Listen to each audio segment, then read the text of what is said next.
ரொம்ப ஈஸியாக டேஸ்டியாக அதே சமயத்தில் ரொம்ப ஹெல்த்தியான ஒரு லஞ்ச் பாக்ஸ் ரெசிபி கொடுக்கணும் அப்படின்னு நினச்சிங்கன்னா கண்டிப்பாக இந்த கேப்சிகம் ரைஸை ட்ரை பண்ணி பாருங்கள். ரொம்ப ரொம்ப ஈஸியான ரெசிபி தான்.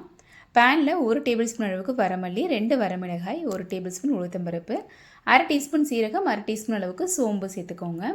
இது கூட ஒரு கொத்து கருவேப்பிலை இருந்தால் சேர்த்துக்கலாம். இது எல்லாத்தையும் நல்லா செவக்க வாசனை வர அளவுக்கு வறுத்துக்கோங்க.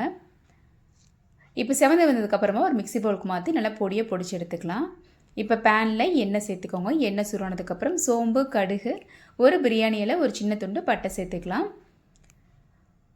இது நல்லா செவந்து வந்ததுக்கப்புறமா வெங்காயம், ஒரு 1/2 டீஸ்பூன் அளவுக்கு இஞ்சி பூண்டு பேஸ்ட்டு, ஒரு சின்ன தக்காளி, ஒரு தக்காளி சேர்த்து இந்த மாதிரி நல்லா வதக்கிக்கோங்க.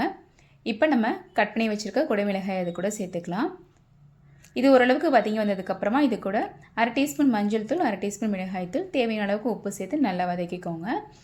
இப்போ இந்த குடைமிளகாய் வெந்து வர அளவுக்கு கொஞ்சம் போல் தண்ணி சேர்த்துக்கோங்க. ஓரளவுக்கு வெந்து வந்ததும் நம்ம இடித்து வச்சுருக்க மசாலா பவுடரையும் அது கூட சேர்த்து நல்லா அந்த மாதிரி மிக்ஸ் பண்ணிக்கலாம்.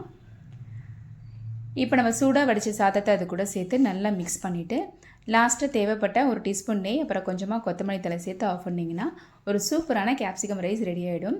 கண்டிப்பாக இது உங்கள் குழந்தைங்க எல்லாருக்குமே ரொம்பவே பிடிக்கும். ஸோ கண்டிப்பாக நீங்களும் ட்ரை பண்ணி பார்த்துட்டு எப்படி இருந்துச்சுட்டு மறக்காமல் உங்கள் கமெண்ட்ஸை சொல்லுங்கள். தேங்க்ஸ் ஃபார் வாட்சிங்.